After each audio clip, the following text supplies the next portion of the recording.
If you're an application builder right now, choosing a specific ecosystem is actually limiting your target audience. And we've heard this, right? Oh, you should build on that chain, you should build on that chain. That logic is broken because it should not be for a chain audience, it should be for every audience. This episode is brought to you by Access Protocol. Access Protocol is the best way to get access to premium crypto content without the ads, without the annoying subscriptions that are impossible to cancel. It's crypto native, it's here today. Go check them out.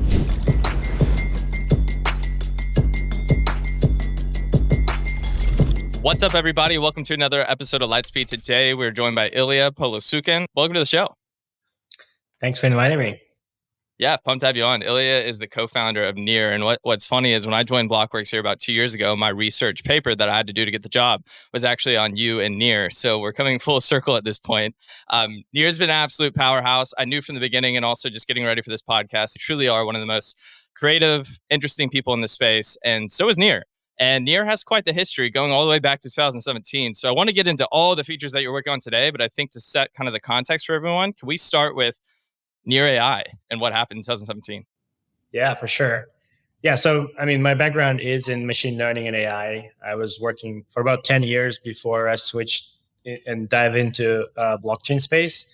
And I actually was at Google Research, where a team of us worked on technology that now powers all of the kind of ChatGPT, Midjourney, and other kind of advancements on AI. So the T stands for transformers. And kind of worked on that. I left Google and we started Near AI with this idea that we wanted to teach machines to code, which in 2017 sounded like science fiction. And right now it sounds like, you kind of see this is happening. Now, we did not have infinite amount of money like OpenAI. And so we were trying to kind of collect a smarter data set for our kind of modeling. And we engaged a lot of students around the world. So we literally had, hundreds of students in, China, Eastern Europe, and other countries that were writing code for us, writing descriptions, writing comments. And we had trouble paying them. Like, people in China don't have bank accounts, they have WeChat. Right. In Eastern Europe, you cannot send money to some countries just from US. And so for us, the journey in blockchain started with like, hey, we need to send money to people programmatically, easily, and not think about if they have bank accounts and like what is the whatever Swift transfers and whatnot. And we're doing it at micro sizes, right? 15 cents. And neither Bitcoin or Ethereum back in like 2018, like even back then, the fees were already way too high for the amounts we were sending. And so like the fees were higher than the amounts we were sending. So diving in, we looked across the space and realized that at least, from our perspective, nobody was trying to solve it in the right way. And kind of pivoted from Near AI to Near Protocol, really trying to bring something that's extremely usable, scales to billions of users, and is able to kind of continue scale, and kind of provides a developer environment that we would want to build on. Yep. And then Near launched in 2020 on mainnet. One distinguishing factor of Near, I think it was the first blockchain in production with sharding. And this is back in the day before Ethereum really had the modular roadmap that you might call now with rollups. I think at the time they were focusing on the 64 execution and data shards. And Illia, I remember, I just want you to talk about sharding in general because, our audience is largely from Solana, and that was never a thing. I think Anatoly actually used to be on a podcast, and it's called No Sharding. So it's almost like we've had those battles. So the history is actually our office was around the corner from Solana's office in San Francisco. And so we would actually go get drinks in this place, Red Door, in San Francisco after work with Anatoly and argue about all kinds of stuff. Okay, well, that's great background. I didn't know that happened. I will say, I've always seen that you are very complimentary with every other ecosystem out there. You've done a lot of whiteboard sessions. It's really cool. I'll put links to those in the show notes. But I just want to talk to you about why did you go with this sharding strategy? And I know at one point you actually sat down for 7 months and you're like, we need to redo this whole thing. We're going to come back out with new sharding. And that's kind of what you're working on today. Yeah. So, the history is like, I'm coming from Google. My co-founder worked at Microsoft, but also at the company called Single Store. And if you worked in any Web2, like scaled companies, the sharding is something that's just like, it's there. It's like you do everything in a sharded way, right? Like you cannot imagine processing internet, right? And training a model on one computer. You need to do it at, thousands of machines in parallel at scale. And so for us, kind of sharding was the only thing that we, it was clear that's like, yes, you will maximize performance one machine, but one machine will never be enough to kind of for all the scale and kind of compute you want to do. And so how do we get all like multiple parallel processing happening at the same time in blockchain in a trustless environment, and at the same time not make it feel like you're interacting with a ton of different actors? Like you don't go, when you go to Netflix, you don't feel like you're interacting with different data centers. You don't selecting like, oh, today I'm going to use Oregon, or tomorrow I'm going to be streaming from Taiwan. And by the way, this movie is watched by 1,000 people, so you need to pay higher fee right now. Like that's not how it works, right? They just like all balanced out behind the scene. There's multiple data centers involved and you don't think about it. So for us, that's kind of the core where we're coming from, is like, just, if we assume, billion user kind of scale, you need something that can, not just maximize performance of one computer, but have, as many computers parallel processing as it's needed, so it can actually dynamically scale. And at the same time, you should not break people's head with understanding all that. Like even for developers, you should not need to think about like, oh, I'm in Shards 57, what am I doing? Like, no, you just deploy your app, it just runs, and you don't think about it. So that's kind of the basis of like our thesis with everything we're doing. And even now, I mean, we'll touch on it later, but obviously we have this proliferation of rollups and other chains, app chains. And so like we're actually trying to bring the same thesis just like one level up, and actually like, well, can we do the same thing but for all chains and just hide the complexity of infrastructure behind the scenes in a very easy way? So going to sharding, yeah. So originally we talked a lot with kind of Ethereum folks who were researching that for a while. We started building kind of a design, but yeah, we scrapped all of that and threw it away. And so we had proposed a design called Nightshade, which is, again, really trying to kind of focus on the simplicity and, in a way, latency, like low latency, in the sense that, so like now people call them rollups. So like let's just say that every account is an independent rollup or app chain or a blockchain. And this is what it gives you now, is that you can put this account on a separate computer at any time, and its storage and its transaction processing happens there, and they all independent and kind of can run in parallel.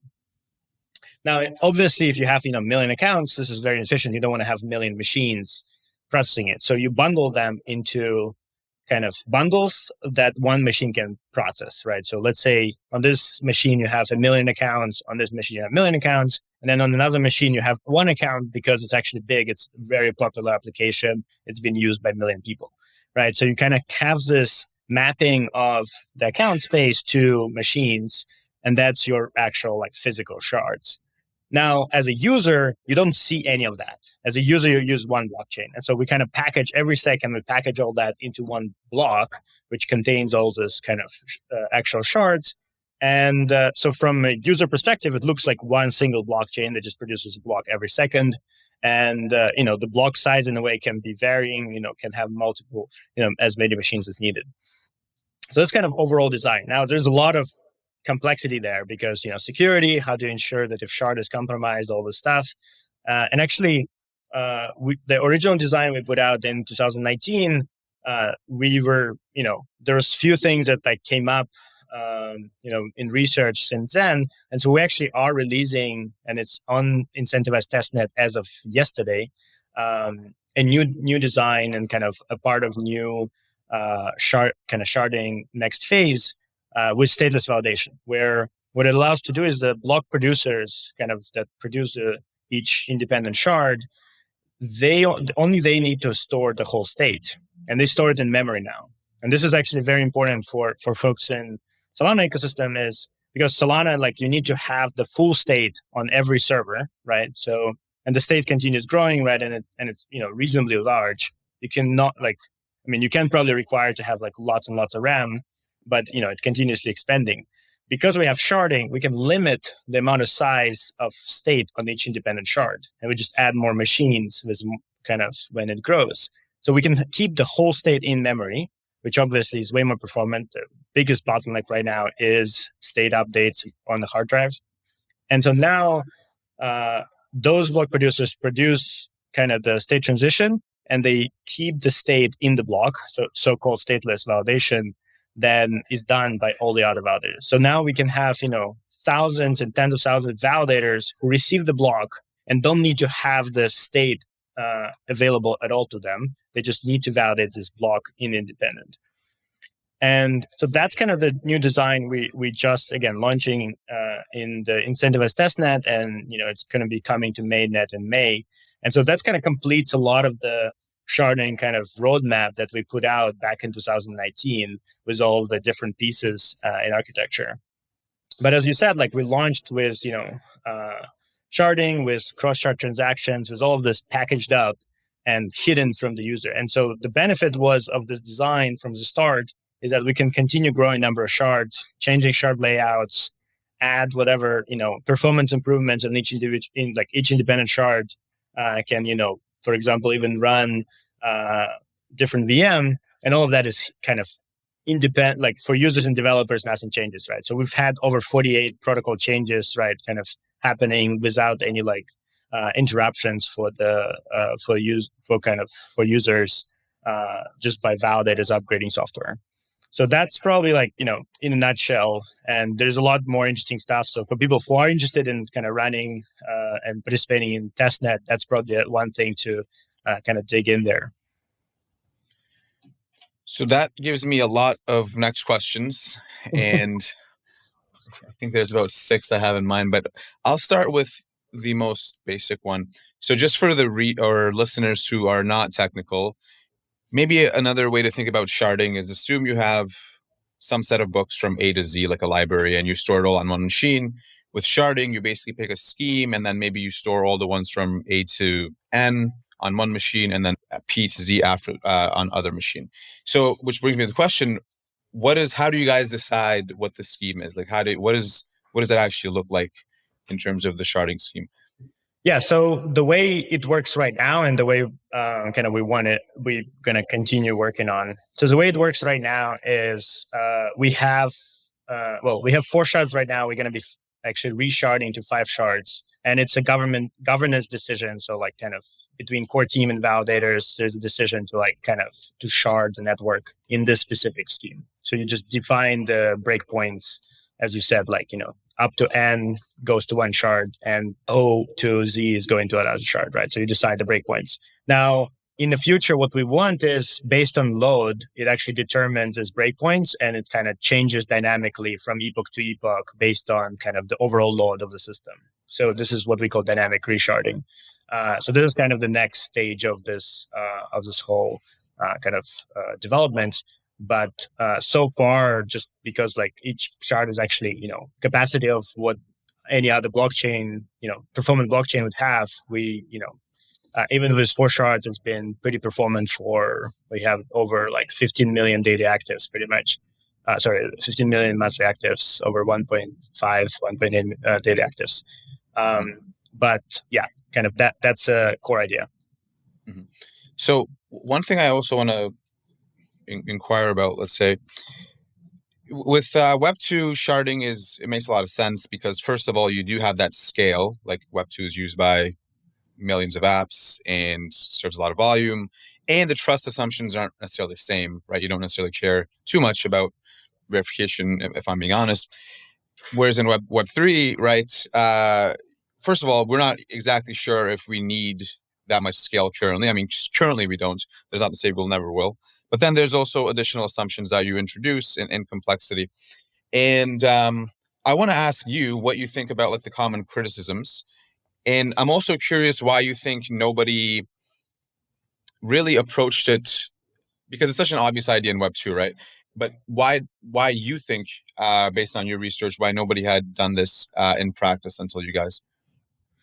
Yeah, so maybe there's two kind of questions there. One, probably the worth answering and kind of being upfront is, what is a trade-off? And the biggest trade-off actually on a developer side, because every contract and account are in a way parallel roll-up chain, whatever. there is no atomic composability between accounts and contracts, and that is a pretty big trade-off. And this is more akin to Web 2 kind of services don't compose; they interact with each other. And so that is compared to, for example, Solana or any other monolithic chain where you can have call some number of contracts, touch some number of pieces of data, and if something fails, you roll back the whole thing. Right here, you need to handle the rollback and kind of interaction between contracts in the async environment and kind of build a little bit differently. Again, more actually similar to how Web 2 build was kind of handling errors of other services. Now, why have other folks did not do it? I mean, it is not a straightforward thing to build, right? You kind of need to build it from the bottom to the top. Like we've built everything from networking stack. We're not using standard peer-to-peer like libpeer2p, for example. We built completely different stack. You need to build consensus that is aware of kind of sharding and data. So one of the things, actually, data availability is pretty much looped into consensus on like a lower level as messages are passed. Like the shards are erasure coded and sent to other validators. So even if you have like massive data, you can recover from a small subset of validators. So you have like kind of every single piece of the layer needs to be rethought in that way. And then at the same time, you need to work backwards from the experience and like, okay, well, I don't want a user to think about any of this. Like, how do we abstract all of that? And kind of like our Explorer doesn't show you shards. You never will see it. Like similarly, how you don't go to like Bigtable and see that like this is sitting on this plate and this is sitting on that plate. So so all of these pieces kind of need to be thought out. And I think a lot of folks kind of started from different direction. A lot of people in Web3 started from either, well, let's have everyone independent, right? The Cosmos approach. And there kind of, you need to now deal with all the security and with all the complexity around bootstrapping the networks. Now, that's been addressed by restaking and other approaches, but that's kind of the mindset there. Or as kind of Ethereum was trying to design this, it realized they have so much kind of state already that they like it's really hard for them to migrate to something like this. Like they would need to like completely rebuild and change everything, versus something like rollups was a more natural thing because it didn't require rebuilding the bottom layer for them. But yeah, I mean I would say that's really the kind of this trade-off around the synchronicity, which for example, for Anatoly, like his vision is that everything needs to should be synchronized kind of within speed of light, which like for example we have a little bit different opinion there. And then for people who are kind of are in this direction, like they would need to rebuild everything from scratch, and so they opted in for more maybe like layering approach instead of bottom up rebuild. Yeah, Ilya, one advantage / trade-off that I think Ethereum has now with the roll-up roadmap is that there's a lot more experimentation, I guess maybe through the free market, and they're launching tokens. You have more fundraise, you can experiment with the EVM, and also you're going to have like Eclipse with the SVM be a roll-up. I'm curious, how does that look on Near? I don't think like roll-ups is a big thing on Near right now. I know that could be in the future. Can you still have that type of experimentation? Because I know few years ago, this is probably 2 years ago now, you actually had one of the 4 shards was Aurora, which is EVM compatible. And I think at the time it actually had about 80% of the TVL on Near itself. So yeah, I'm just curious how you think about that.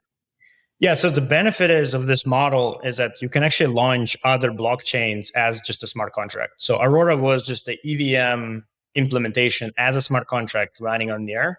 And then because it was getting so much usage, there was a governance decision to allocate them a separate shard to kind of have that traffic to not affect everybody else.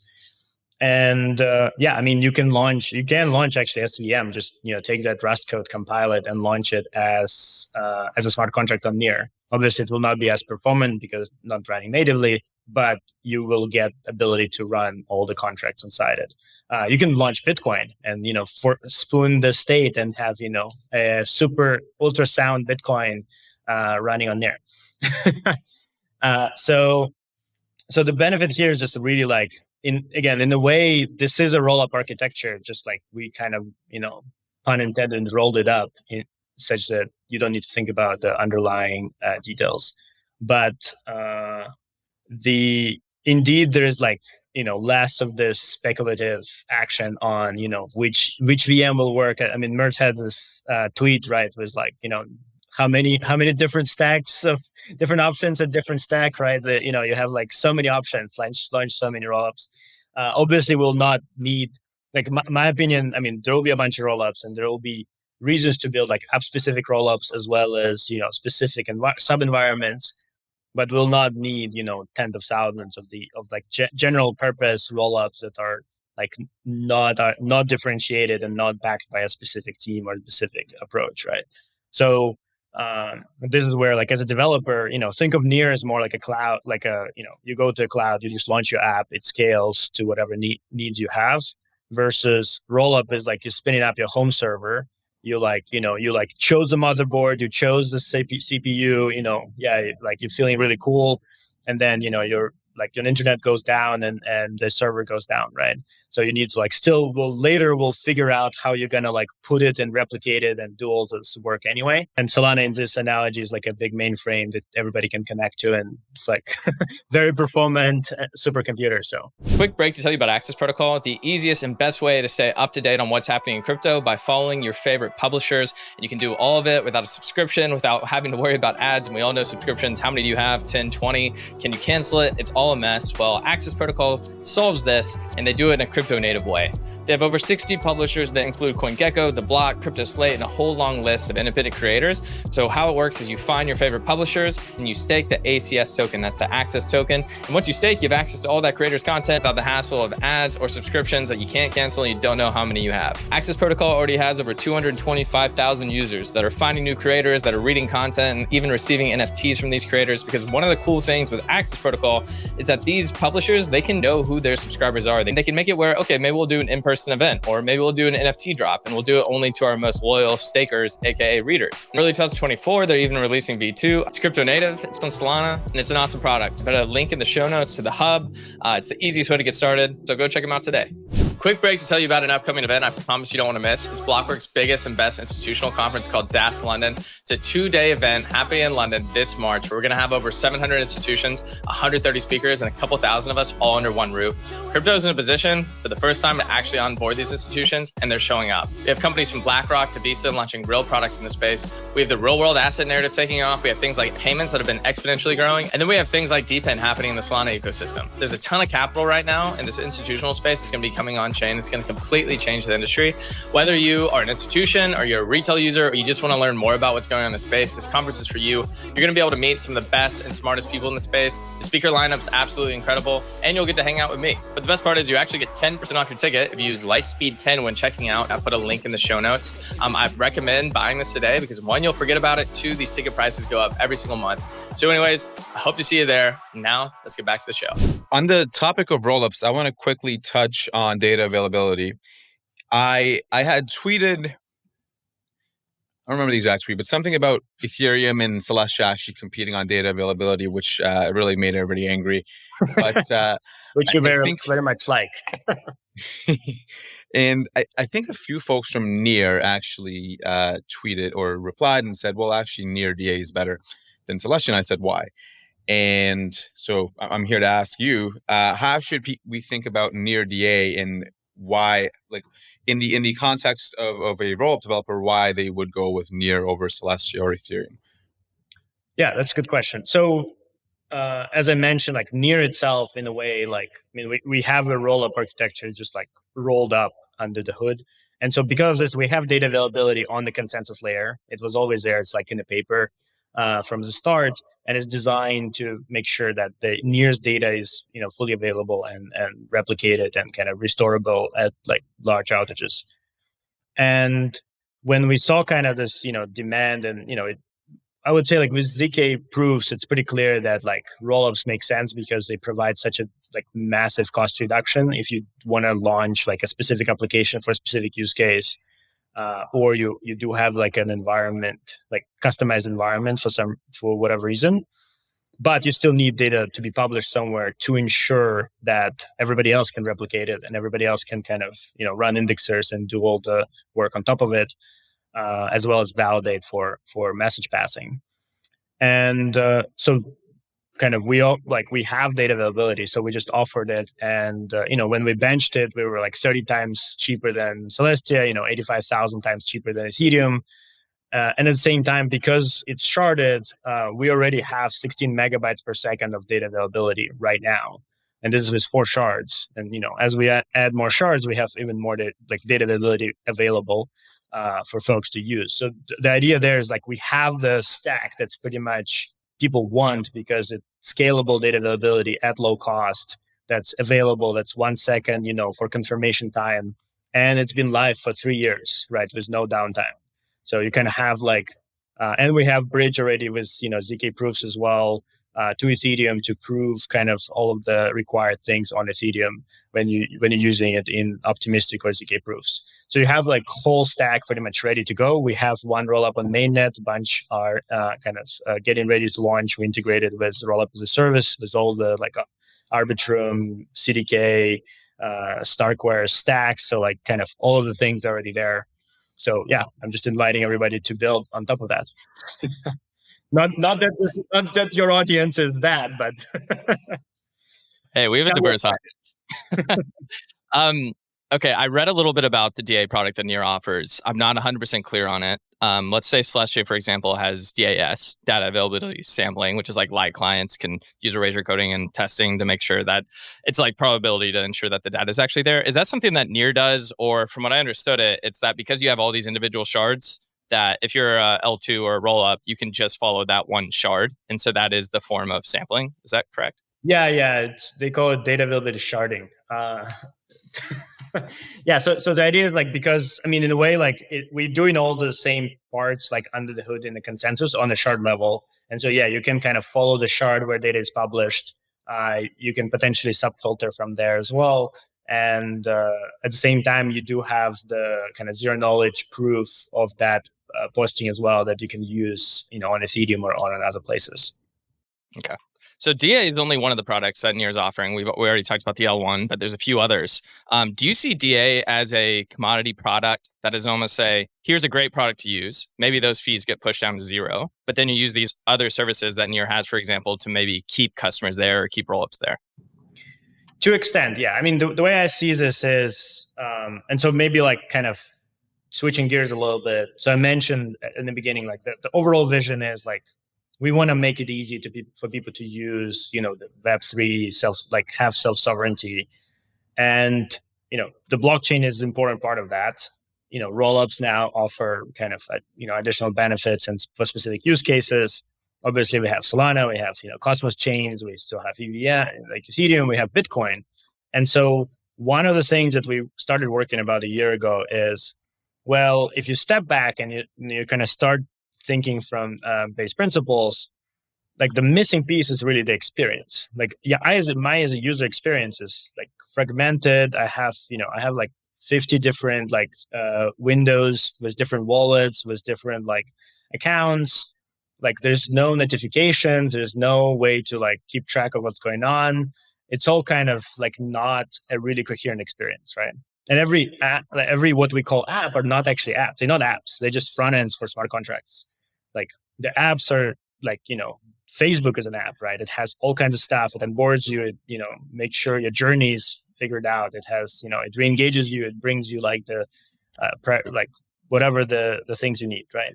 So, and this is where the idea of chain abstraction and kind of the product we've started building, which is blockchain operating system coming, is can we do something that provides user an experience, the full holistic experience of using kind of Web3 self-sovereign software without needing to think about the blockchain, the wallets, the 0x addresses, all of the details that we love in blockchain space, but actually nobody cares. And again, Near is very much designed with that. We kind of one of the reasons why applications like Sweatcoin, Kaiching, Playember, and others have chosen Near is because it's very easy to integrate into existing Web2 software, kind of not show like all the Web3 kind of, bits and pieces to the user, and at the same time provide the value, drop the transaction prices and all those things. And so can we do all that for all of the Web3? And so the answer is yes. And so we brought some like decentralized front end piece last year, and we have actually an app launching called DabDab, which actually combines 13 different EVM networks in one experience. So you don't need to switch tabs. You don't need to open anything. There's 100 different smart contracts you can use from one experience. And you go to one website and you can use it everywhere, and you don't care which chain is there on. Now, the next piece we're bringing is called account aggregation. And this is the idea that Near account will be able to transact on all the blockchains, on Bitcoin, on Solana, on EVMs, on Tendermints. And this is done by Near network itself signing transactions on behalf of those addresses in such a way that, kind of the private key behind this is distributed between validators. And what do you think about Polygon's approach? And how would you contrast it to how Near does it? And how should I think about it as somebody who understands both at a very high level, but hasn't done the work required to actually go deep into either? So I would say, Polygon is complementary to this in the sense that what they're doing is they're bringing with CDK, they're bringing kind of the framework to launch rollups. Again, we have data availability for CDK. We have few folks building on that. And then they have the aggregation network, which aggregates proofs of all of these rollups in such a way that now you can kind of unify security.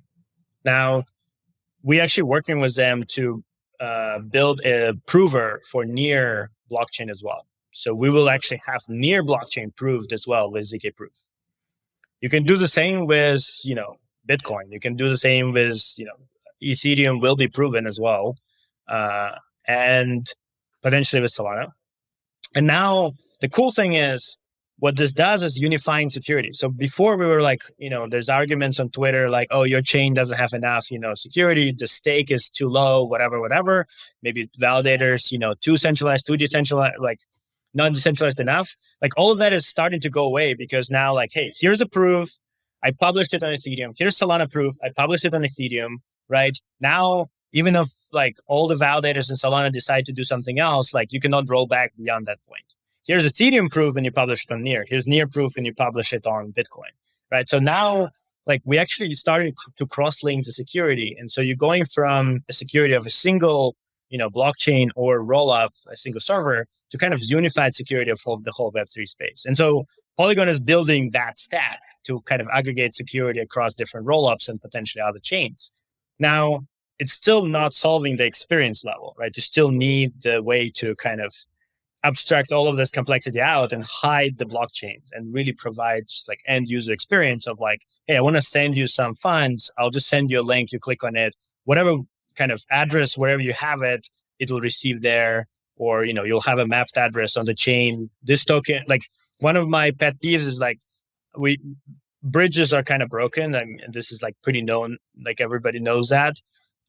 And the reality is we should just keep the assets where they were issued. If the asset is issued on Optimism, like OP, just keep it there. Don't bridge it anywhere. Instead, I can just have an address on Optimism that receives it. And when I want to, send it back and I don't have any gas token or whatever there, like somebody else can pay that gas for me. And so for chains that are like lower gas, this actually works. And you don't need to like have this kind of bridges complexity, which opens up a lot of the kind of worms around security, around usability. And so instead, you have this ability, like what we're building is leveraging this unified security layer, leveraging, again, with data availability, with other pieces, kind of really like putting a lid on all that, and then providing kind of single experience where you go to one app, you on board, you start using apps, you don't even know which chain it's on. For example, get an ordinal, you swap it for an ordinal, you lock ordinal, you borrow against it USDC, this USDC is on Near, and then you buy with that USDC something on Ethereum, but you don't even know this network, like which networks any of these actions are. So that's kind of what we're like getting to with all the pieces we're doing. And again, like from our perspective, like if you plug it into our data availability, a lot of the other pieces of stack work a lot better because like all the, everything else on top of Near have been built with that in mind. but we obviously, integrating other pieces as well. Under this framework, how do you think about go to market? Are you going after end users, or would it be more so protocols? And how I'm asking that is, like, today people do know where they interact, right? Like, I know if I'm on Solana, I know if I'm on Optimism. Could I in this future know I'm on Solana, be using Jupiter, but then I want to make a trade that's a native Ethereum token, and for whatever reason Jupiter decides to integrate, say, with Near to do that? Is that something that could happen here? And I, as a user, don't even know that Near exists, yet you're still adding a lot of utility to the whole ecosystem. Yeah, so that's part of it. I mean, right now the go-to-market is for sure with applications that want to kind of be multi-chain. In a way, like if you're an application builder right now, you choosing a specific ecosystem is actually limiting your target audience. And I mean, we've heard this, right? Like many times that VCs like, oh, you should build on that chain, you should build on that chain, is like that logic is in general is broken, because you should be building for all audience. Like it should not be for a chain audience, it should be for every audience. And so what we right now want to enable is this idea that like ideally any audience can come in and start using applications across like whenever that application is, right? So it doesn't matter where your tokens are, like somebody else will pay your fees here and kind of bridge this gap without you needing to think about like how do I bridge this, like another chain, etc. And so right now we like the kind of first step is working with apps who want to be kind of multi-chain and kind of go to this like broader audience. And because like, I mean, some of these pieces are not ready yet, so it's more like, first versions of this, people do need to build some pieces of smart contract on Near to facilitate that. So we are working more with, both big players like Sweatcoin who want to offer that experience with their users.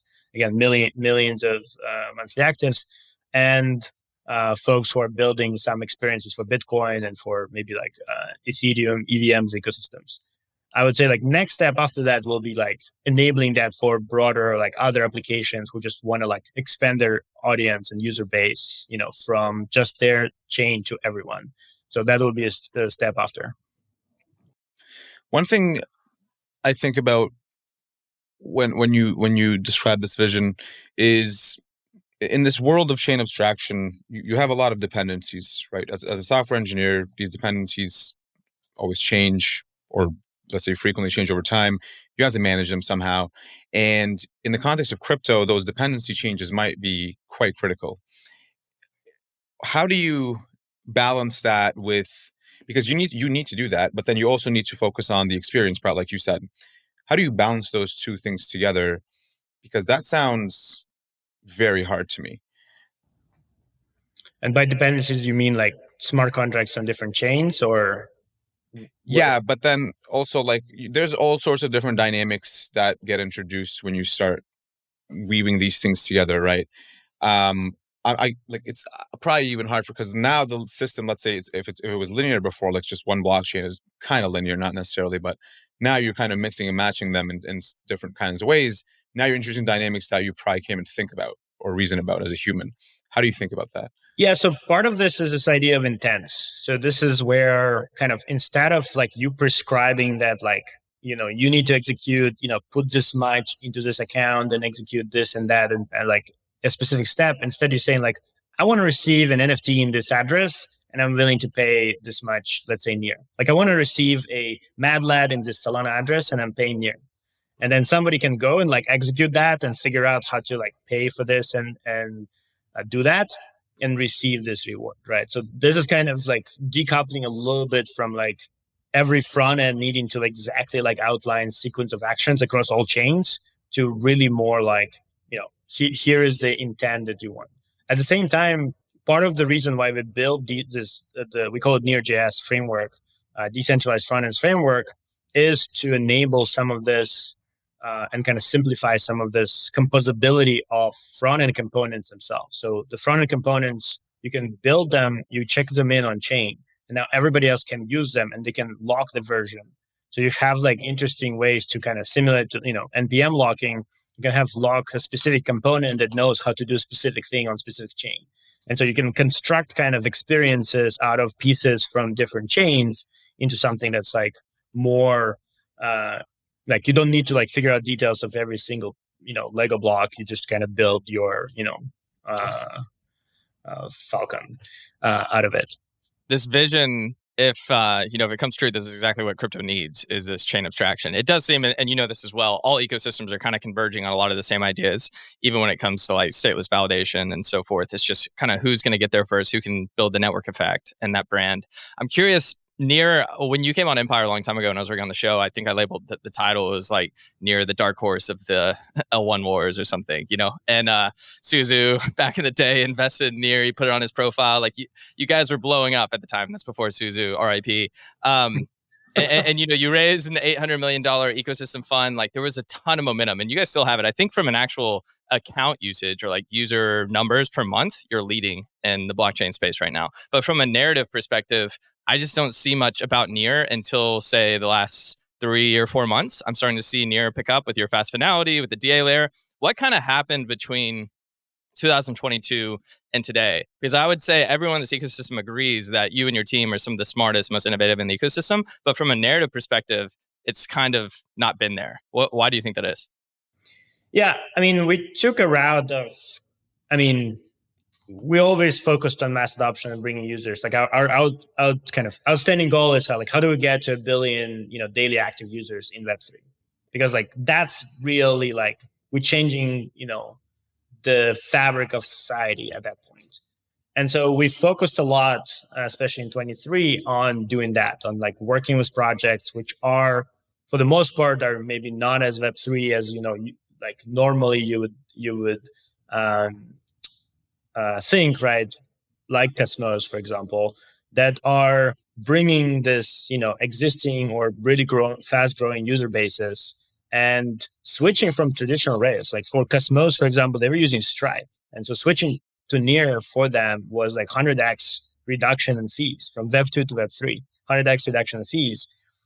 And at the same time, they also switched the mindset. They went from, we're getting data and scoring everything on our service to the Web3 approach where they want to push the model to the user and score everything on their device, enable like kind of, on-edge computation for their models that are, doing advertising and doing like recommendations and stuff like this. So kind of a lot of our focus been there, which is like a little bit, outside of the cryptosphere in this case. And I think part of this is also, maybe some things we were not doing very well. Now we did kind of, adjusting some of our space. I came back as a CEO of Linear Foundation in November. And so part of this is also right now kind of building out this chain abstraction narrative, right? That's not just Near, but also the whole ecosystem and Web3 space is moving toward, and at the same time creating this interconnections, right? Working with Polygon, working with Eigenlayer, working with Arbitrum, Optimism, with everyone, and really building out this, like with Agoric, with Anoma, with Cosmos folks, with Solana, like building out this like really movement that actually lifts everyone, and then bringing that to now this massive user base that we now have, right? Again, I think like I was just checking the DApp Radar, like Kaiching app, which is the Cosmos app, is 20 something million monthly actives right now. It's like insane. And they keep growing. They have like a ton more markets to open up through their growth approach, right? Again. And so I think like that's kind of, last year we acquired the users. Now it's about interconnecting the chains and allowing just users to experience the whole Web3. I want to, while we're on this topic, weave together a few different threads into the single idea of value capture. So you mentioned working with folks like Eigenlayer, for example, and there's a lot of, I don't want to say competition again, I'll just say it. There's competition on data availability and some other aspects of, because the reality is the pie isn't actually that big today. Obviously, everybody's idea is to grow it over time, but currently, in the short term, people have to deal with that. And which leads to, let's say, politics and maybe alignment. And so you put all these things together, and then you add in tokens, right? So Near has a token. And then the question becomes, okay, given that there's a fixed pie currently, where does the value accrue?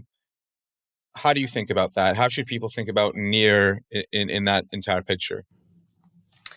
Yeah, I mean, obviously it really depends on the time frame, because, and I think that the reality, the kind of, it has, some pros, but the big con is that this ecosystem is very short term, and Solana's seen that very much, right?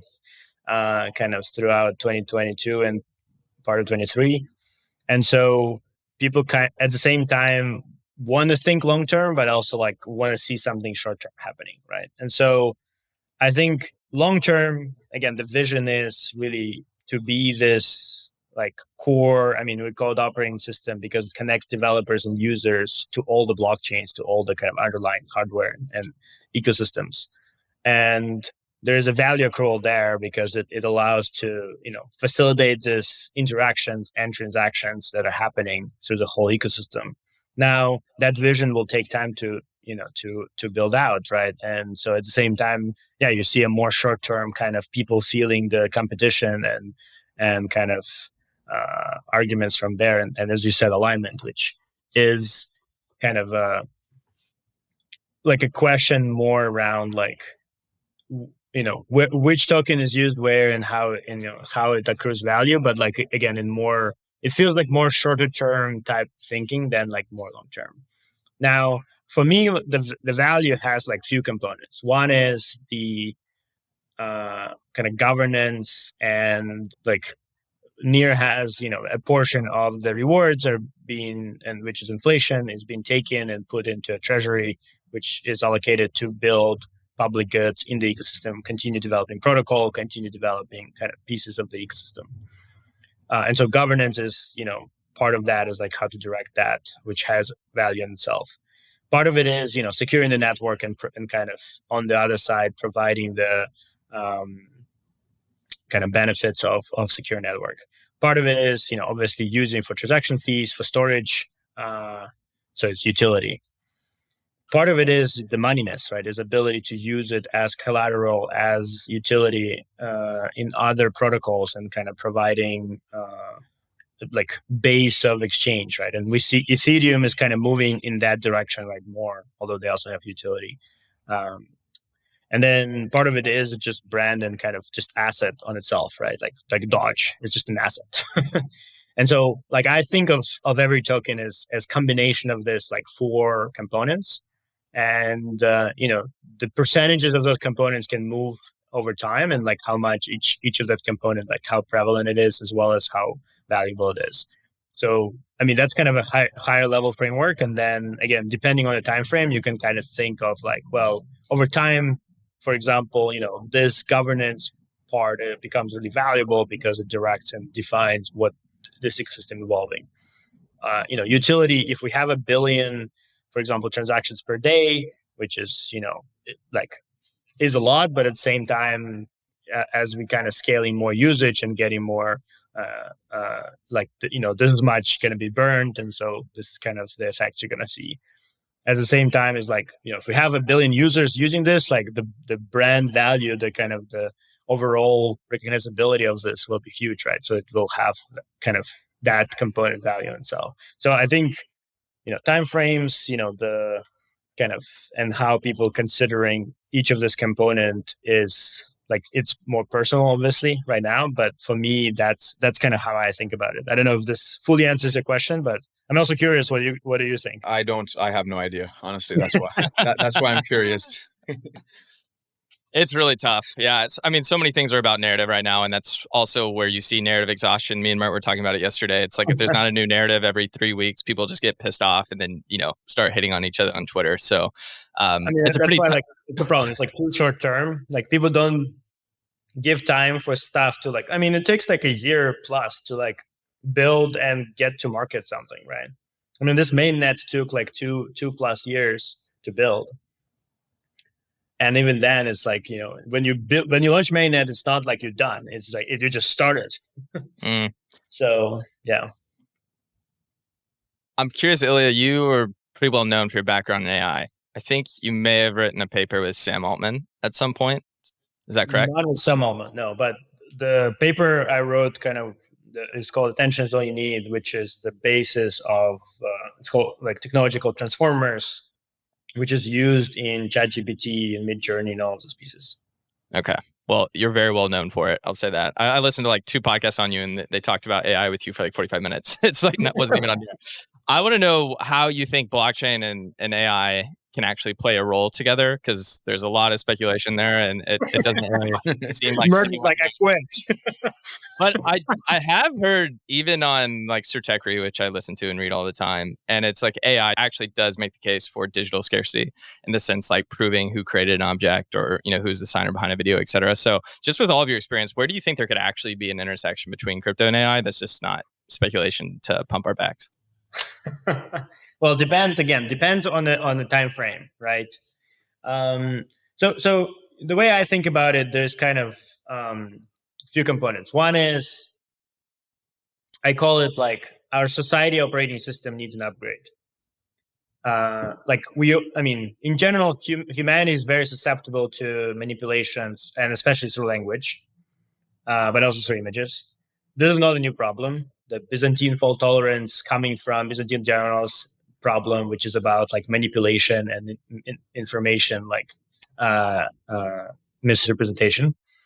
Photoshop have existed for a long time. Images were photoshopped. The fake news is not a new thing. It have happened in like elections before. And so what this LLM technologies give you is a scale, right? You can do personalized like information manipulation, an agent that will go and talk to you and convince you of something, or your favorite candidate will slide into DMs and like tell you exactly what you want to hear, right? Or you go to their website and it's like fully generated for you specifically, that their program is like adjusted specifically so that you read it and like, yeah, that sounds good, right? So what we need is kind of a cryptographic reputation, like cryptographic authentication and reputation layer under all of this. So similarly how we had a transition from HTTP to HTTPS when internet started, well, that like HTTP is insecure, you could have seen everybody's password if you're sitting in a coffee shop. Like we kind of in that level right now, on the content level. On the content level, like somebody can take a screenshot, adjust what says on the website and post it on Twitter. Like you don't need to use like AI models to do that. Like that's the easiest way to misrepresent information. And I was talking to some journalists, and they have happened to them. Like somebody took their article, changed the title, posted on Twitter, and then some people are reaching out to them saying, "Why the hell are you saying that?" And they're like, "That's not true." So what we need is a cryptographic authentication, so that whenever you look at content, like this video, for example, or audio you're listening, you're able to see like this is signed by Illia, by Garrett and Mert. You can verify like that this is like authentic.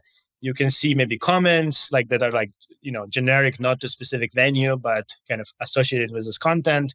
And so if there's a misrepresentation information, somebody can like right away comment on it, and wherever you see it, you'll kind of see that. So that's like I call it like society OS upgrade. It's just needed. And it's true about government, all of their operations are on paper. You can just, DDoS IRS with, for example, millions and millions of pages of AI generated tax returns, like all kinds of cool stuff that will be starting to happen. Bad stuff that like we need to fix. So that's piece number one. Piece number two is kind of thinking more Web3 about AI is, so right now, if you're using ChatGPT, on the other side, there is some piece of software that responds to you, but you have no idea what it is, right? It can be, a model. It can be an engineer who has like if statement, if Mert, if account is from Mert, then respond this, right? If it's like Goldman Sachs, then, respond that they should buy this token. It can be something where like literally at every token, they run an auction to sell it to the highest bidder, right? So you can like literally manipulate at scale and just like offer to shift opinions or offer specific products directly in output of the model. So here, there's two things that needs to be done. One is the model should run on your device. Then it's not manipulated. It's exactly the model. You also want to know what training data the model is trained on, because otherwise it can be completely biased. So you want an open source models that you can run locally, so that are small enough. So I run Mistral, for example, on my laptop. It's actually, on M2 is possible to run. and I don't like none of my data is leaving my computer pretty much, which is awesome. So that's like I think fundamental user-owned AI. And then the other side is like we should have a way to run models and prove the result, which are bigger or contain data that's kind of community owned or private, etc. And so that's way harder and requires a lot more research. And this is where there's a more longer term, but there's a lot of projects that are working on that. A combination CK proofs, ML, optimistic ML, and some other methods to really achieve that. Not there, but this is like in progress. What's more interesting to me is actually the mental agility you must need to go from AI to crypto and succeed in both. And because the traditional advice is do something you're a domain expert in as a startup, and you probably will still fail. But then you're like, nah, I will do AI, but also blockchain. And so I'm curious, how do you? And not everybody can do that, right? Very few people can actually go between. And I troll these people because they're generally like 20-year-olds who like try to raise on Ethereum, but then now are doing a front end on ChatGPT, and then now they're back again, right? Like if you're in crypto pivot to AI kind of business, but you actually understand both. So I'm curious, how do you do that? Like, how do you just go between different extremely complex domains? And would you have any advice to anybody who even thinks about doing that? Yeah, I mean, well, with AI, it has been a journey, right? I started diving into AI when I was like 14 or 15, right? Building my first neural networks. I watched all of the all of the online classes that were coming out, and also my degree was in applied math. So it's hard to say like there's like a trick outside of like spend 5 years doing it. Uh, but I mean, with blockchain, there was like few hacks that we used, right? I would say like we knew nothing. Like I mean, it was kind of embarrassing because uh, I tapped into a friend of mine who also went to blockchain from AI before, who was in VC, and I said like, hey, we're considering doing a layer one protocol, and he's like, so what's the consensus you're gonna use? And I'm like, I don't know. So this is like when we're just starting to think about it. But I mean, the two things we did, one was like just do a deep dive on papers and kind of the state of the research was there. The other one is talk to experts, right? So we did talk to Vitalik and Justin Drake. We talked to Zaki with and then at some point we realized like, why are we just talking with that? We should record that because probably everybody will be asking the same questions as we did, and so that's where Whiteboard series came out, where we had Anatoly on it, Zaki, Ethereum folks, Polkadot, and like at this point 50 protocols like Filecoin and others, and really just like grill them on their design and why they did it. And so being more kind of open and inquisitive about kind of, and so we weren't like very dogmatic about our approach at all. We were like, hey, we want to pragmatically build and solve this problem. And so like, hey, there was a better, so like pretty much what happened is we talked to Polkadot, we realized there's erasure coding, which we didn't know kind of, I mean, we knew that exists, but we didn't realize it can be applied in this way. And that led to us like redesigning a lot of pieces of our own design because it kind of solved a lot of problems. Same as like, as stateless validation matured, as ZK is maturing, you kind of, okay, well, let's dive in. Let's understand like what it means, how it changes things. And so don't hold like specific dogma around specific thing, and be always open. And then, yeah, talk to experts, talk to people who are actually on the edge of the research, and be willing to kind of take their position, but also challenge them. And so like have broken a couple protocols on our Whiteboard series as well, where, they haven't survived since then, but I mean, not because of us, but generally like be also like, hey, why does this make sense? Like not always it does. And learn from that as well. Got it. Yeah, that's good advice. And anybody listening, do that instead of just pivoting at a whim at the word of Jason C.